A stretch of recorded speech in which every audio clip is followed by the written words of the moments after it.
We are live on Facebook and this program starts in 2 minutes.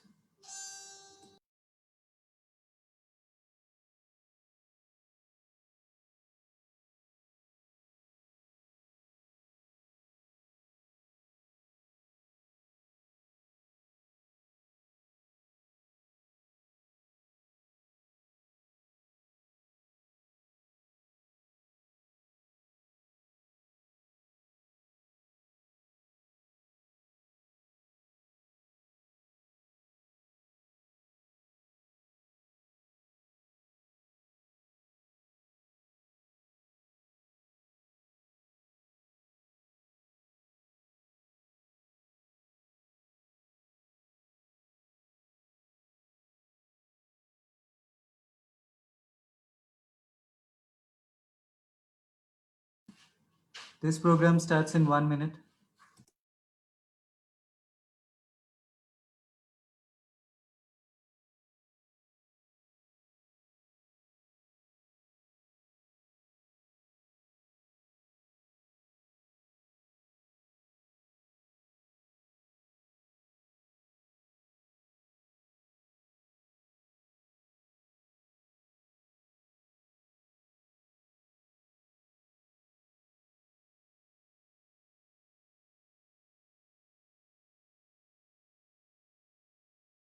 This program starts now.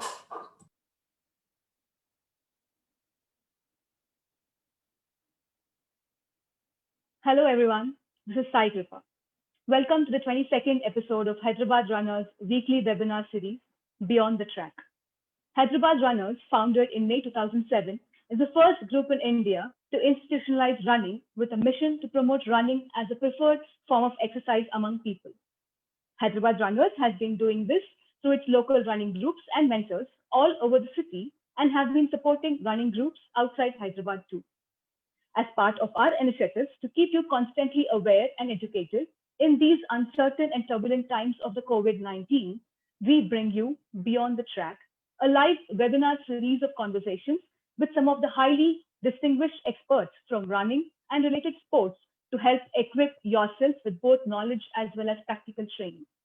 In this 22nd episode of Beyond the Track, we are honored to connect you live to former South African cricketer and coach, Mr. Gary Kirsten. Without further ado, I'd like to invite Mr. Sanjay Fuloria, one of our active runners, who's a professor at ICFI Hyderabad, to introduce and welcome our guest. Over to you, Mr. Sanjay. Thank you, Sai Kripa. A very warm welcome to Gary on behalf of Hyderabad Runners. Gary doesn't need any introduction, especially to an Indian audience. After all, he was the coach of the World Cup winning Indian cricket team in 2011.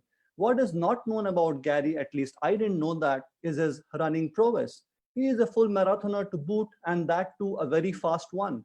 His personal best is 3 hours and 35 minutes. Of late, he has taken up mountain biking, which is another adventure altogether.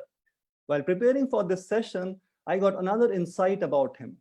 His coach, while he was part of the South African cricket team, absolutely abhorred long distance running. He clearly told Gary not to run more than what was prescribed. You know what happened? Gary would run the distance of his choice, obviously more than the prescribed one, and always hide the actual distance covered from his coach. We would hear more about all this during today's discussion with Gary.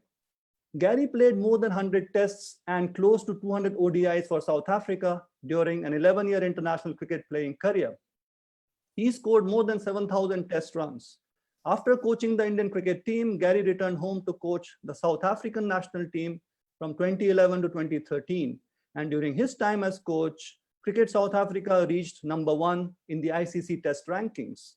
Gary has also coached cricket teams in franchisee cricket, both in Australia and in India. He was described by MS Dhoni as the best thing to happen to Indian cricket. There are numerous other testimonials of his leadership insights from organizations around the world. Gary continues to make an impact with his humility and with his views on team culture and leadership. Forrest Gump, in the eponymous movie, says when he stops running, "I am tired, I am going home." I can assure you, Gary is neither tired nor going home anytime soon. Now, let's start the conversation with Gary. How are you, Gary? All right, and you? Good afternoon, Gary. Can you hear me? Yes, I can hear you clearly, Gary. Good. So in the midst of this pandemic, how are you maintaining your fitness and carrying out your coaching activities, Gary? Well, I think we're fortunate that we can, we can still get out a little bit. Obviously, in South Africa, we at level 2 in the pandemic, which allows some freedom of movement. Okay. We're actually about to move to level 1, so Okay. that kind of allows you to get out and still exercise, which I think has been very important for me. So apart from the hard lockdown, which was quite challenging for us all, I was actually at that point in the hard lockdown in South Africa. I was out in a rural area, Okay. so there was no one around. So I was still able to get on my bike and ride and do as much riding as I wanted to.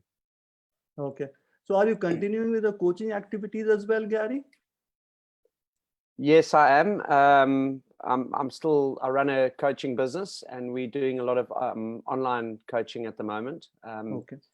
My main focus at the moment is coach education. So we're working in that space and really enjoying it.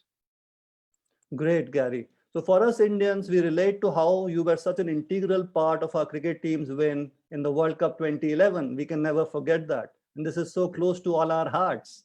And I'm sure this must be on top of many minds to hear it from you. What was your most memorable and most cherished moment when you were coaching the Indian cricket team? If you have several experiences, could you please share those with us?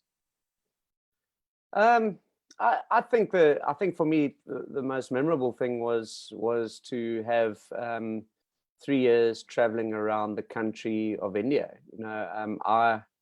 I was always blown away when we would arrive in a smaller town or city, and you would have the streets lined 3-4 deep to welcome the Indian team on the bus.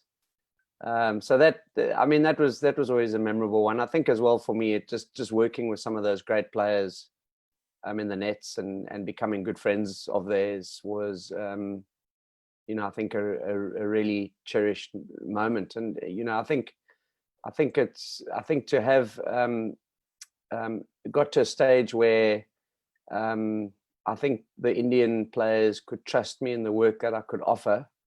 That became very special, that I almost kind of became one of them. And I think that was, as a foreigner, that's always an amazing thing to be able to get to.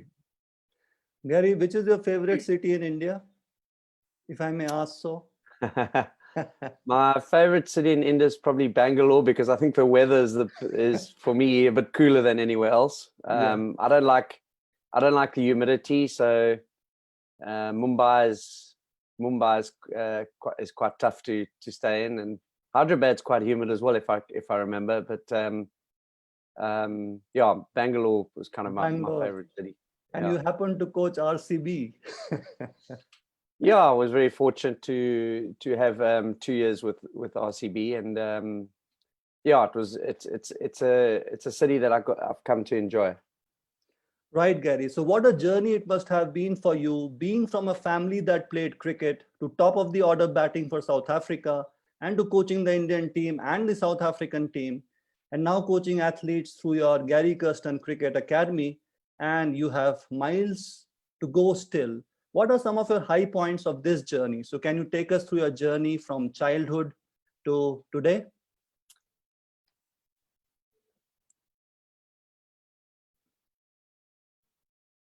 Gary? Yeah, I came from a cricket background. Can you hear me? Yes, Gary. Yes, Gary. Yes. Yeah. I came from a cricket background. We had a family that was very much involved in cricket. I had 4 brothers that all played cricket at first class level. Okay. And it was kind of I guess for us a natural progression to want to aspire to play the game at the highest level. But there's never any guarantee to that. So I kind of finished school and I was doing all right. I made all the representative teams in South Africa. Okay. But I didn't actually think I was good enough to play first class cricket. So kind of got into other work. I did some studies and just try to get into doing sort of other things, and then I think I got to about 21, 22 years of age, and I started to work out how to score hundreds, which for a batsman is currency. That's what you need to be doing. If you can't score hundreds, you're never really going to make it. But I kind of started to work it out. I knew what my strengths and weaknesses were. I knew how to put a decent innings together, and that kind of allowed me to to go on and explore playing the game at the highest level, which was obviously very exciting once I'd got to that stage.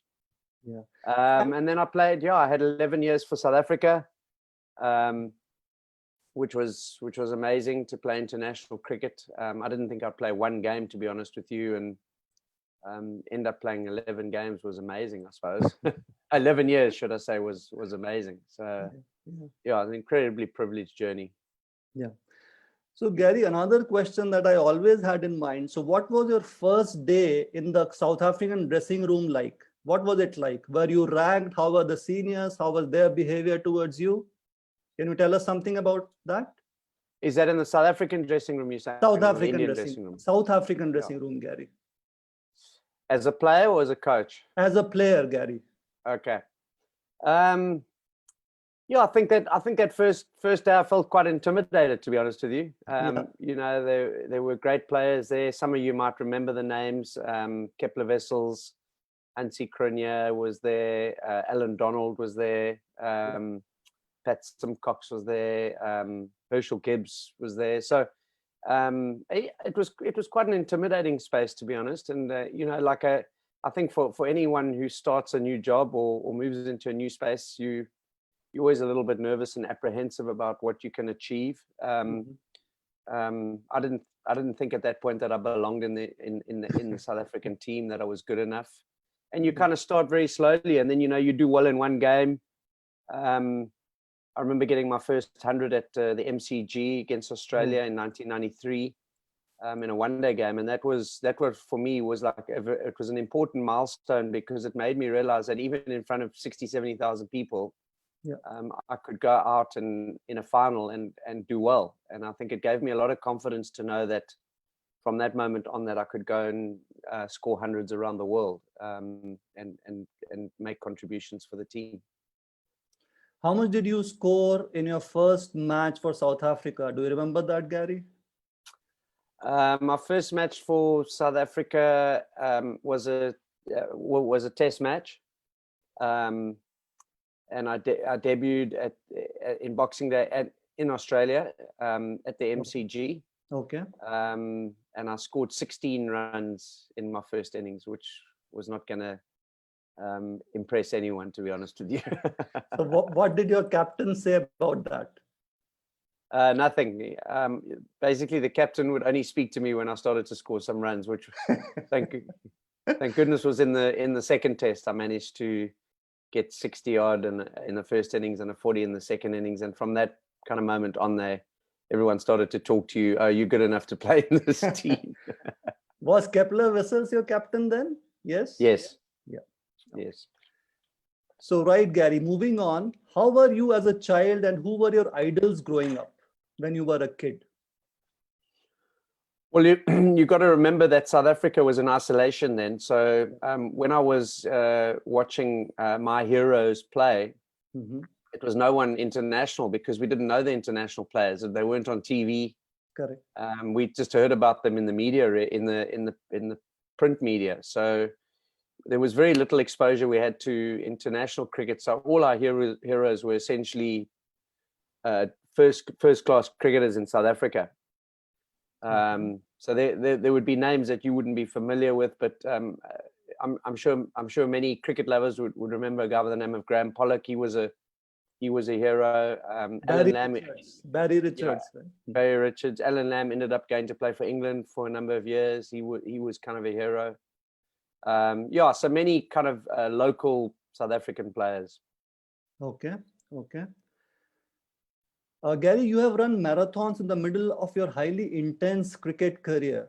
Tell us how and when did this fascination came into you for long distance running? So I never ran marathons while I was playing. That was, I think it would have been too risky. They're very, they're very different sports.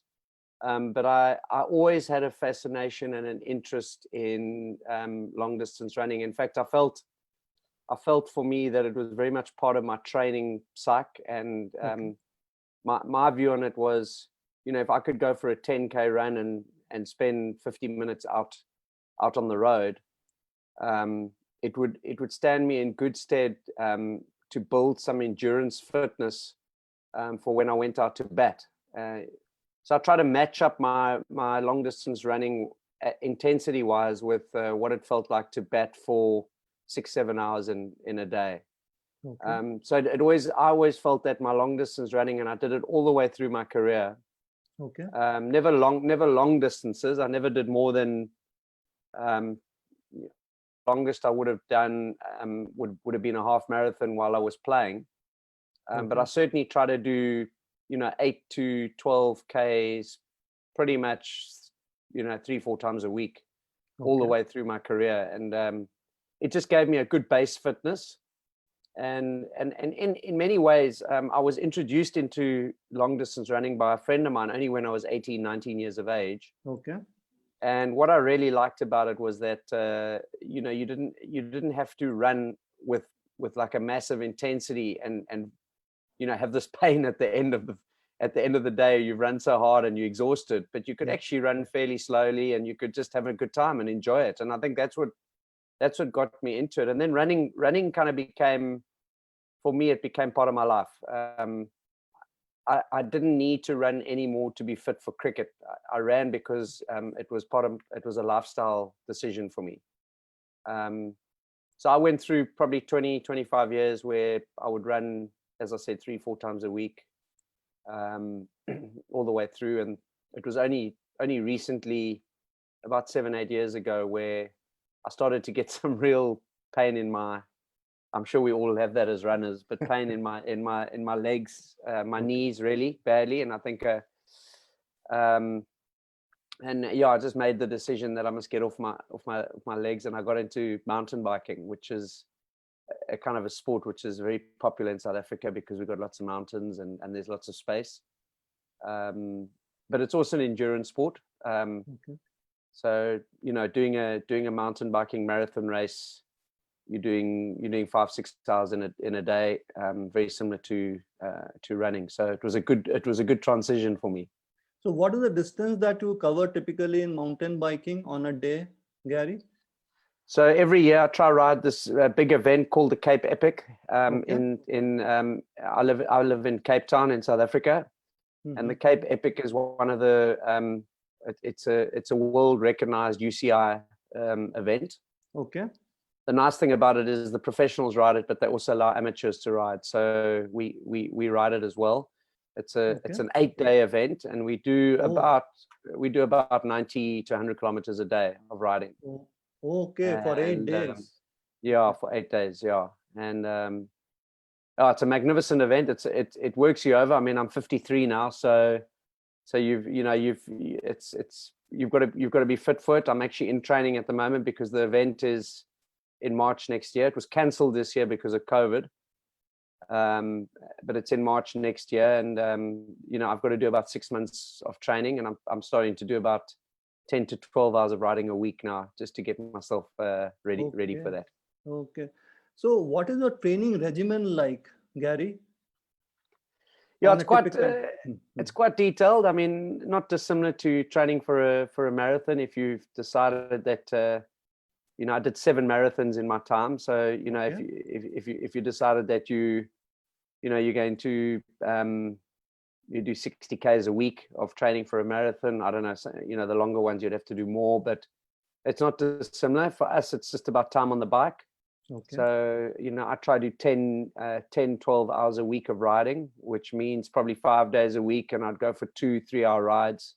Okay. And then on the weekends, I have one long ride, which will be about 4-5 hours. Okay.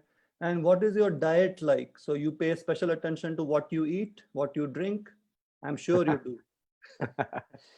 I'm less disciplined on my diet than I was in the past. That's for sure. Yeah, listen, I don't try to change my diet too much. I just I just think for us all, a well-balanced diet is very, very important. So I try to just make sure that I have a lot of get as much nutrition in the diet. I remember a friend of mine saying, "Are you putting clean fuel or dirty fuel into your body?" So I try and make sure that I kind of have a well-balanced diet. Lots of fresh uncooked vegetables is very much part of that, because I think that's where you can extract most of the nutrients out of food, and then trying to put in a decent amount of protein just to keep your muscle mass up. I think recovery is always a big one when you're training extensively. So for me, I just try and make sure that I'm focused on good recovery, like a recovery diet, where you're just making sure you're putting back into your body what you've taken out. Correct. So how important do you think is the support of family when you are doing all this training and such heavy exercises, Gary? Well, because I'm doing it as an amateur now, not as a professional, it's less around, sorry, I'm going, you're just going to have to pick up the pieces. It's more around trying to find moments in the day where I can go, because I think balance is still very important. I've got 3 young kids. I'm not just going to go off for the morning riding on a weekend when they're off school. So I try to ride really early in the morning. So we generally I'll kind of get up if it's for instance, this morning I went for a 4-hour ride. I was up at 6 in the morning. It's still dark here. Okay. You just put the lights on and you go, and in summer I'll probably go at 5 in the morning, and then I can ride. I can get 3-4 hours of riding done by 9 o'clock when everyone's waking up in the house, So the only problem is by doing that by lunchtime, I'm exhausted and need to have a sleep. That's true. Yeah, we all see. Yeah. But I try and just do it wherever I can. I also don't. We got a lot of mountains here, so mountain biking, you do a lot of climbing, you do a lot of you're riding up mountains all the time. So I'm very fortunate. From my home, 10 minutes, I'm on the mountain, so I can actually do a lot of short rides, hour and a half, 2 hours, and get 1,000 meters of climbing in, which is good. Yeah. So Gary, how old are your kids? My eldest boy is about to turn 17. Okay. My second son is 13, and my daughter is 8. Okay, great. Now, Gary, can you share some experiences of marathons? So something that you cherish, some good experiences, some bad experiences that would be good for our audience?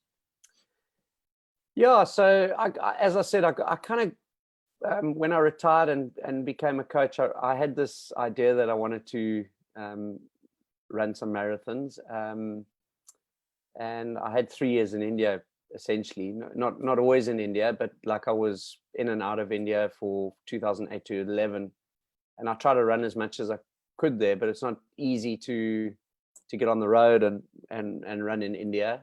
You guys probably know better than I do now, but so I didn't do much then. But I think when I left India to 11, I kind of got into, I really wanted to take it on a bit, and I was with the Pro Tier team there, and we were, wherever we went around the world, I started to run much more in the week. Okay. And then I realized, hold on, I'm very keen to do the Two Oceans Marathon, which is a famous Cape Town marathon in South Africa. Correct. It's an ultra marathon, 56 kilometers. Correct. And I was really keen just to do one, just to see what it was like. And you have to do a qualifying race. So I was all over the world at that point, and I managed to find a qualifying race for the Two Oceans in New Zealand, in a place called New Plymouth. Okay. So it's a very funny story, because we were actually playing. We were playing a one-day international against New Zealand. Finished at 10 o'clock that evening, and 3 of us in the team who were support staff. One was the physiotherapist, and the other one was the fitness trainer, and myself. Mm-hmm. We hopped in a car at 11 o'clock that night, and we drove 5 hours to the start of this marathon.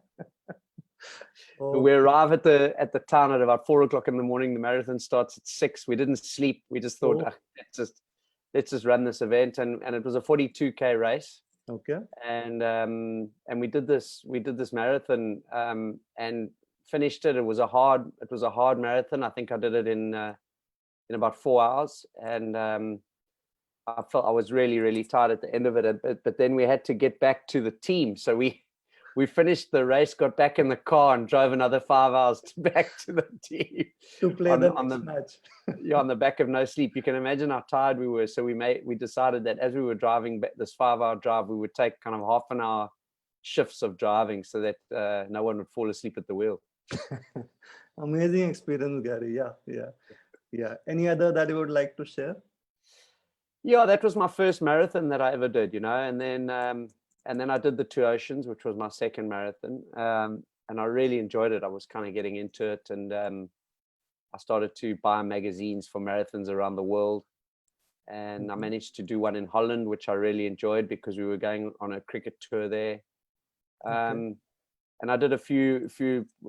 Cape Town is a very big outdoor city, so they've got some well-known marathons. In fact, 3 iconic marathons just in Cape Town alone.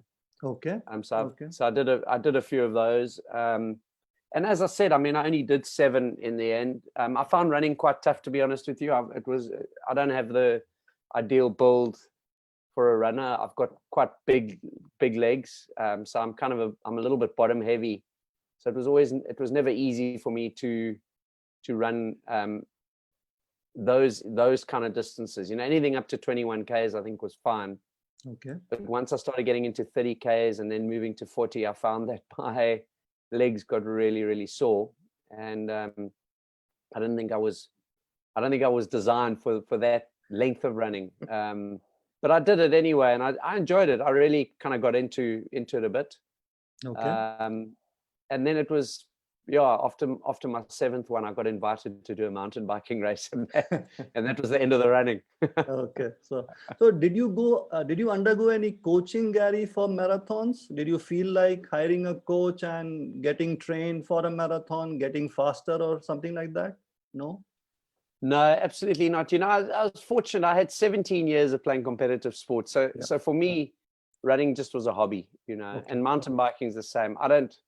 I'm not in it for performance. I'm not in it to win anything. I mean, you do want to challenge yourself. I've done some quite, correct. I've tried to push myself on 21s a bit. And as you mentioned earlier, I mean, I was quite proud of a 3:35 marathon. That was my fastest time, on about 5 minutes a K. And that was kind of the speed that I try to run. I tried to do a 5 minute a K ultra 56, and it was too fast for me, and too long the distance. Okay.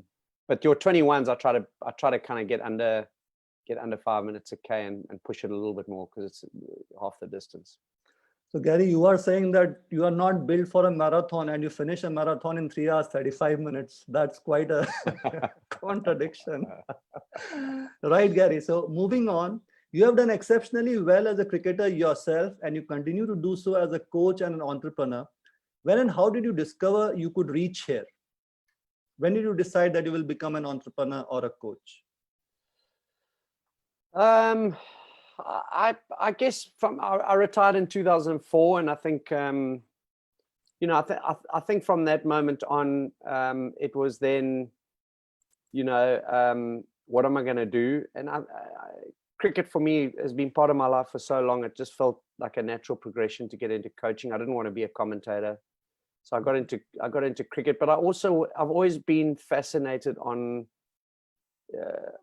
the business side of things, So for me, it's always been a fascination to run it, to own a successful business, and I'm just very fortunate that I'm able to do it in the cricket space. So we built this cricket coaching business, and it just continues to grow. I still do some team coaching. Okay. But more importantly for me is the is the business. It's taken us about 4 years to build this online platform. It's called Coach Ed, Okay. and it's a very exciting platform. We basically are providing short course modules for people to become more upskilled in cricket education. Such a Okay. big sport. I mean, in India, as you know, and but around the world, I mean, there are probably in excess of 2.5-3 million coaches in the world. Okay. So it's nice to be in that market, where you can add value to cricket coaches around the world, and to do it remotely. Coaching's always been a little bit about, you work physically with someone, and that's the kind of level that you go to. But I think to be able to do it remotely and touch base with people from around the world. I mean, I've been on more Zoom calls than many. I think it's been a great way to connect with people and to work. That's right, Gary. So tell me, what are some of the most important steps involved in discovering one's own potential and unleashing it? You would know it the best, being a world-class player and a world-class coach. How do you go about doing it? Yeah, I think that's a good question. I think for everyone it's slightly different. And I think you've got to. I think potential is where passion meets talent. You've got to be passionate about something, and then if you've got some skill in it, you will reach your potential. Okay. And I suppose you probably could throw in a third circle there, that if you've got passion and you've got a bit of talent and you're prepared to put in some hard yards, then you will reach your potential. And for me, being prepared to go through a little bit of discomfort to achieve something has never been something that I'm scared of. And I think for us all, often I just think of some people that don't necessarily have a competitive spirit, but it would be easy if you haven't got a goal to say, no, I don't need to do it today. I'm not going to go for a run today. I don't need to. But I think, as you guys know, and people that are in running clubs, they become addicted to it. It's it's something that you can't. It becomes part of your DNA, and rain or shine, you're not even feeling well, but you're going to get up and go do your 20K run, because that's what you've signed up for and that's what you believe in and you're passionate about it. You're prepared to put in the yards. I mean, I still don't know of one person that says those first 4 or 5 steps they take with their running that they enjoy it. It's always a little bit tough to get going, but then once you get going, it's fine. So a lot of people will make the decision not to run because they don't enjoy that first couple of 100 meters. Correct. But we as runners who are or as fitness people, like, I don't mind that. I get on my bike now. I woke up this morning at 6 a.m. I felt I could have stayed in bed. It was pretty cold. Okay. But you just do it, it just becomes part of your DNA. And I think I've done that with everything in my life. I don't worry about the consequences of it. I just go for it. So Gary, tell me, have you ever felt any day that today I won't do the training? Let me sleep longer. Let me miss it today. I will do it tomorrow. Has it ever happened to you?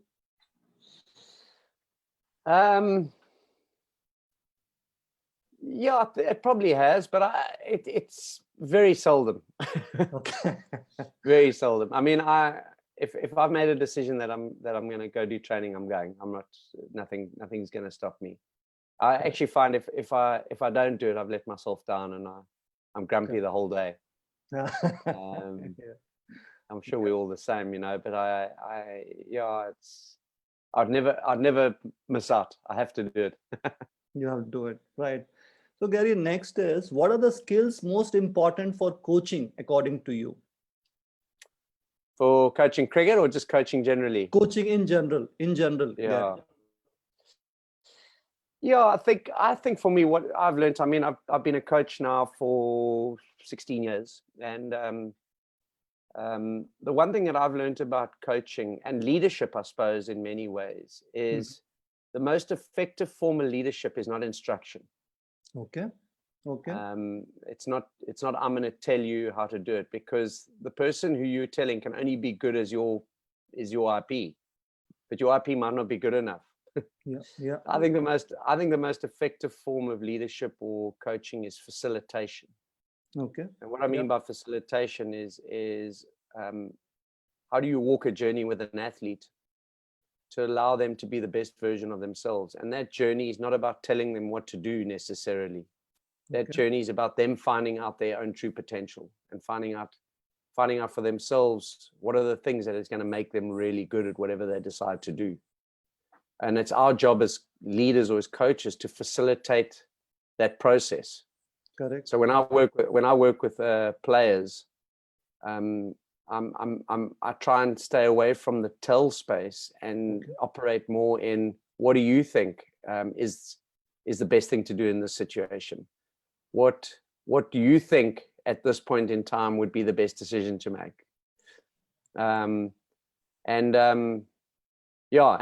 try and facilitate best performance, I think. Okay.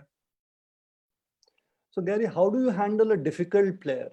It could be cricket or it could be any other sport. How do you handle such a player? Generally, your difficult players come with a fair amount of insecurity, and they're being difficult because they don't trust you. They're not connecting with you, and they've got some other agendas. Okay. And I find that working with difficult players is actually one of the more challenging and enjoyable parts of the job. Correct. Because if you can turn a difficult player or win him over, it's a great journey for a coach to go on. And sometimes difficult players end up becoming great players, and they're becoming really nice people once you've unlocked that relationship. That there's an expectation of you to behave in a certain way. Correct. And if you can unlock that, and sometimes it might be some harsh words or some direct conversations, but more time than not, it requires a deep level of trust to be able to, challenge an individual who might be seeing life through his own eyes and not through other people's eyes. Mm-hmm. And when you can unlock that, you can actually get the best out of them. And generally, difficult players are often your most talented ones. Yeah. Because they're on their own mission, and they've got their own brand, and they're kind of using the environment for their own well-being. And they actually want to be in the mix, but they've got to live up to this kind of brand that they've created for themselves. Correct. Right. So now, Gary, how was your experience coaching the Indian cricket team? Can you give us some examples?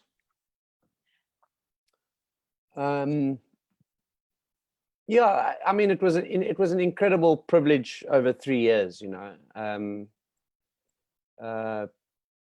remember arriving with a team in Australia way back in late 2007. And the one thing I always found about the Indian players was that they're very respectful, of foreigners, and I never felt disrespected in the environment. But I did also realize that, this was a team that required some shifts to become the best team in the world. They were operating, I felt, at kind of 75% of their potential. Okay. And we needed to unlock that other 25%. And I think we discovered as a group that where we could find that, and we ended up finding it in getting a group of players to play for the name on the front of the shirt, not on the back of the shirt. And it was as simple as that. The behavior started to shift because the front of the shirt became more relevant than their own personal performances. So, as an example, you would have someone like Ishant Sharma, who batted 10 and 11 for us, working on his batting because it was very important for him to be able to make a contribution at the back end of an innings. Correct. But when I arrived there, he would arrive at practice with these bowling boots, And I said, well, yeah, you are a bowler. That is your core skill, but you're also going to arrive with your bat and pad because I need you to bat and save us a game at some point. And I mean, there was a great story around that. We played Australia in 210 and in Mohali, and we were in big trouble, 120 for 8, chasing 210 to win the game. Okay. And Ishant Sharma walked to the crease, but he had been working on his batting. And he ended up putting on a partnership of, I don't know, 70, 80 runs with VVS Laxman. I think he scored 4 in the entire partnership, batted for 45 balls, but stuck around and didn't get out, which allowed Laxman to score the runs on the other end, and we end up winning that game. That's and that was a great example of the way we kind of shifted the team. Every behavior was monitored, and people started to operate as a group of people rather than a bunch of individuals. And we had a huge amount of fun along the way. By the way, we never took ourselves too seriously. Can you give us some examples, Gary? That would be very interesting to hear from you.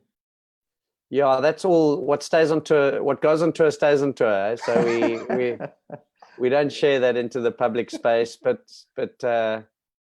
yeah, we had a lot of fun. You know, I think there's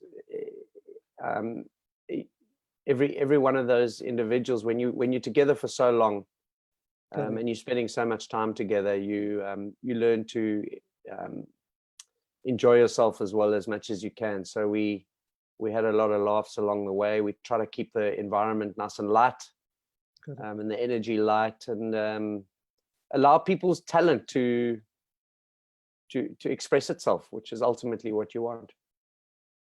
Did you ever get angry at any Indian player because of a bad innings or bad bowling? No, I never got angry from bad performances, but I used to get angry with bad behaviors. Okay. You know, if you're trying to drive a set of values through a group of people or a team environment, when people transgress that, then I get very angry. Because we've all got to live to a way of doing things, and if that's co-created, that wasn't my instruction, that was co-created. And if someone transgressed about a value through errant behavior in a warm-up soccer game where he got overly competitive and criticized one of his teammates, I would come down heavy on that. Okay. Because it was just that's unacceptable in a team environment when we're all trying to live to a specific set of values. That's great. Sometimes players don't like to get dropped either. You know, it's always difficult conversations when you leave someone out of a team. Correct. I try to be upfront about that and just make sure that I was always available to talk to the guy before we announced it, that you know, that he wasn't being picked. Some guys disagreed with the selections, but you know, as a leader, you've got to stand your ground, whether the decision's right or wrong. You've got to stand your ground and give good reason and provide good clarity for the way forward for them as well. Yeah. And how important is the relation of the coach with the captain, especially in cricket? It's the most important relationship in a cricket team, because the coach does all the work off the field and the captain all the work on the field. So preparing for performance is a massive task, and then going out and performing is a massive task as well. So I think the captain coach relationship, they have to be in sync. Even just this picture on the screen, I've always had a good relationship with Virat. We had a tough year last year where we lost a lot of games in the IPL initially, and then we were able to pull it back, and we started to get something going, and then they fired me, so that's cool. And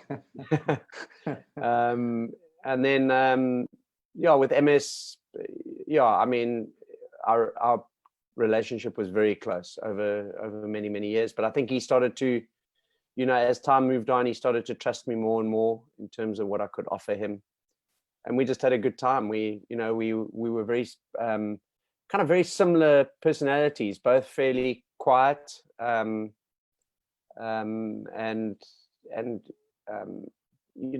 stayed away from all the attention, but really cared about our team and what we wanted to do with it. So Gary, are you still in touch with Indian cricketers? And who is your favorite Indian cricketer? Yeah, it's difficult to say because I got on with all of them, but I had a very close relationship with Sachin. There's a picture up there. I think I arrived in the team where he was having a tumultuous time with the previous coach. And I played a lot of cricket against Sachin. So we kind of knew each other a little bit there. But I think he just saw me as a friend, and I think he was looking for that. I always asked him, how are we going to get the best out of you in the next few years? What do you need, for us to get the best out of you? And he was very articulate around that. So we provided that for him and helped him on his journey. I became very good friends with Sachin, and he got 18 international hundreds in those 3 years. 2008 to 2011. So his performances were exceptional, but he was enjoying himself. I mean, that's a very cool picture because he was enjoying himself, and I think when international sportsmen enjoy what they're doing, then they're going to thrive. Okay. So as we speak, Gary, the IPL has started this year. So who are you betting on? Which team is going to win this year's IPL? Yeah, it's always different. I mean, the difference of this year's IPL is that there are no crowds and there's no home games. So I think that's a massive neutralizer. So someone like Chennai, who have built a team around very slow wickets, it's going to be interesting to see how they perform on different conditions. So I think this will be the most wide open IPL ever because the conditions will play into the other team's favors. It'll neutralize the teams. So I think it's going to be really interesting to watch. Delhi Capitals had a great tournament last year. I think they've got a good squad. Obviously, your two favorite franchises are Mumbai and Chennai, but Rajasthan Royals have got a really good squad as well. Okay. So it's going to be interesting to see. I think it's difficult to predict, but whoever gets on a run and gets some momentum going. But you might find that this year's IPL might have a new winner. Okay. Which I think will be, other than Mumbai or Chennai, which will be quite fun. So do you plan to run another marathon anytime soon, or a half marathon, an official race, or no? No, I'm done. I'm done with running. Okay. I'm done with running. I'm off my legs now. Okay. I actually don't run it at all anymore. Okay. But I am riding a lot. But it was so running, as I said, was a part of my life for 25, 30 years, so it's, I got a lot of benefit out of it, and I would always encourage people to run. I think it's an incredible hobby and something to get into. It's really, really good for you to, just to do exercise regularly. Yeah.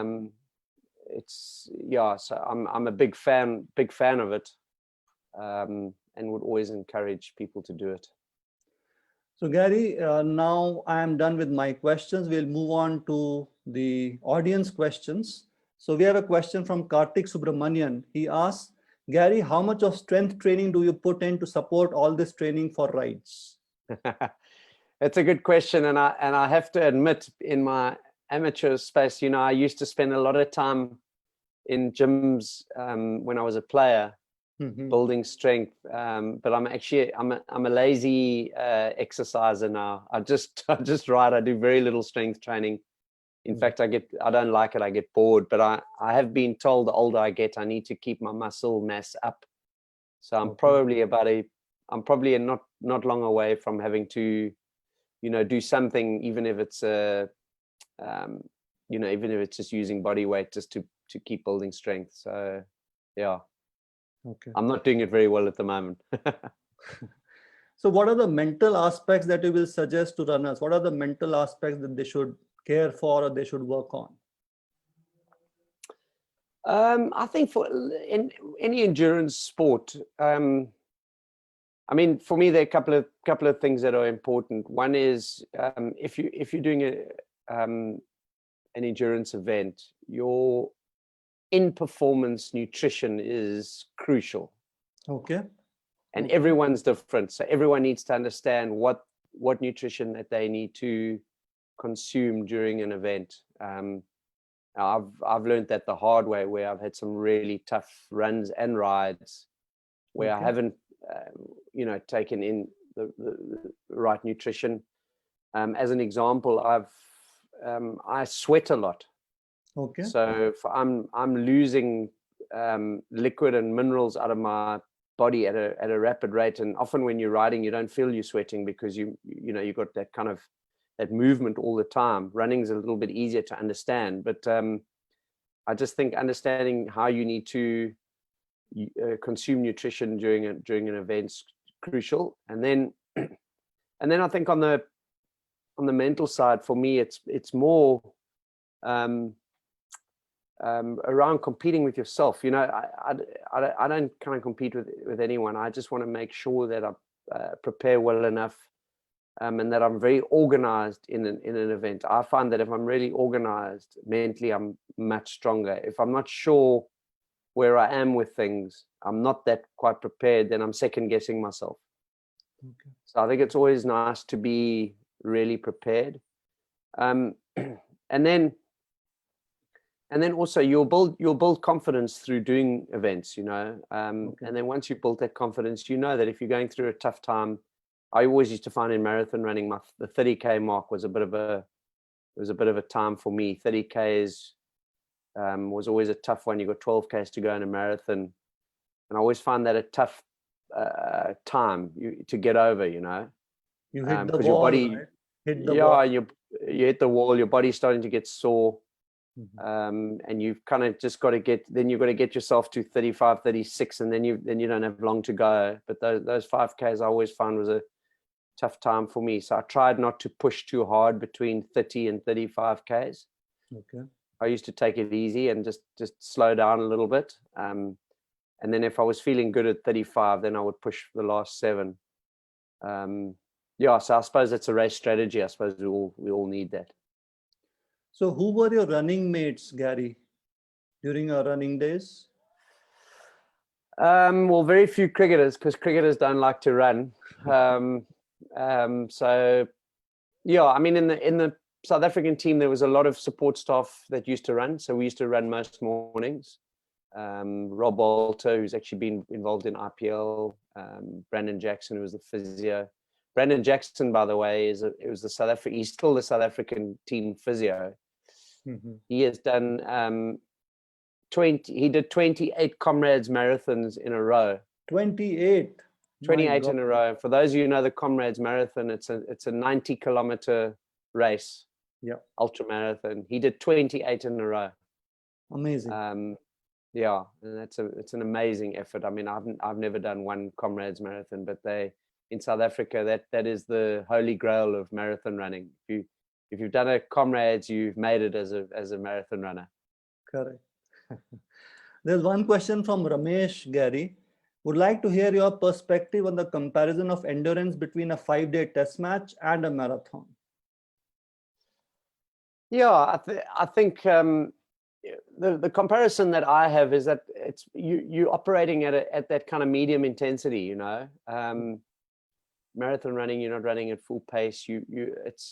And that's what I enjoyed about running. It kind of gives you that feeling that you're doing it for a long period of time. I mean, even if you're going for a 10K run, 50 minutes, a long period of time to be on your legs. Yeah. And just running nonstop. And I really found comparison in that to batting for a long period of time. So I never ever while I was batting felt tired. Never. Okay. Because I just felt that I trained myself for endurance. So it was never an issue. I hardly ever got cramp while I was batting, and you see a lot of batsmen getting cramp now, especially in hot conditions. Correct. And I attribute that to my kind of as part of my training regime was just doing that long distance running. Right. There's a question from Subhajit, Gary. What was challenging, playing cricket or coaching the Indian team? Which was more challenging for you? Playing cricket. Coaching was easy. Yeah. So Gary, one last question, and I can't let you go without asking this question. Walk us through the winning moments when the Indian team won the Cricket World Cup in 2011 when Dhoni hit that massive six. Can you walk us through those moments just after that?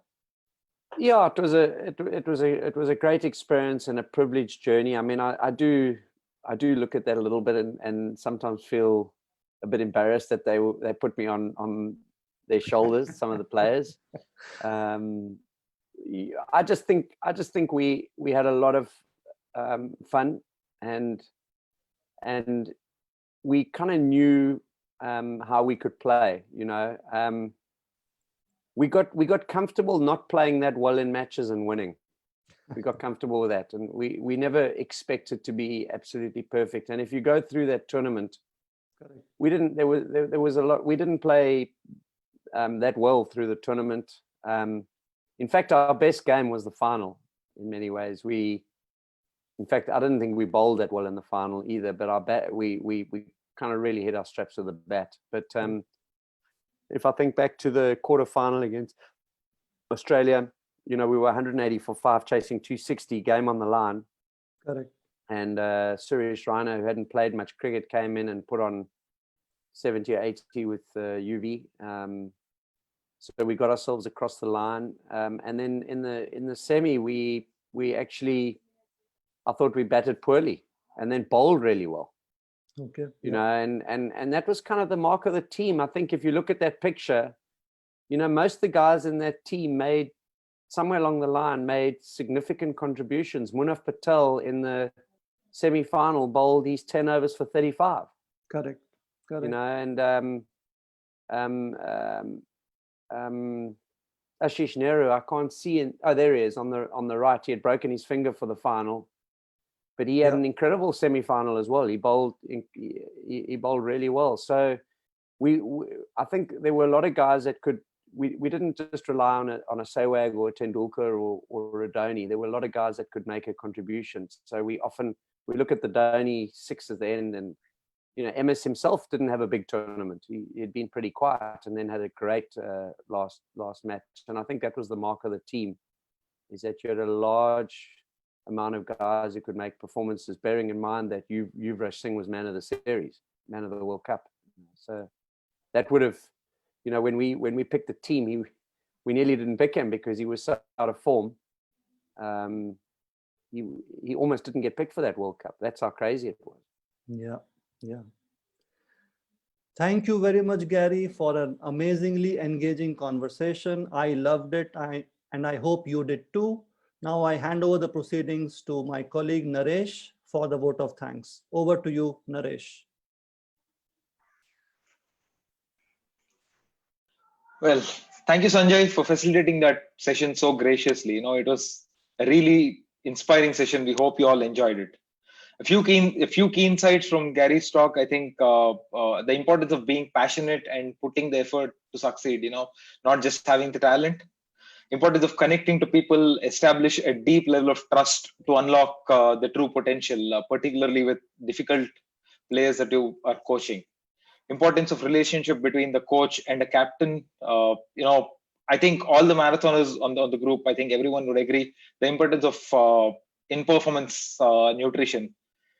And Gary, I think extremely interesting thoughts on IPL. Absolutely sure about, or interested about the it being an open tournament and hopefully having a new champion. And surprised you didn't mention RCB there, or you didn't talk about it. And so on behalf of Hyderabad runners and the entire audience, thank you, Gary. These were extremely valuable inputs. Our deepest gratitude for taking your time out from this busy schedule to share your experiences and learnings with us today. Being a club cricketer myself and a runner, I think I really appreciate how enlightening this talk was. On a lighter note, thank you for the World Cup. Thank you. To our audience today, thank you for choosing to spend your Saturday evening with us. We know it's an IPL start day night, but thank you so much for being with us. Please feel free to ask any additional questions you have for Gary on the comment section, and we'll work it out to get the answers for you.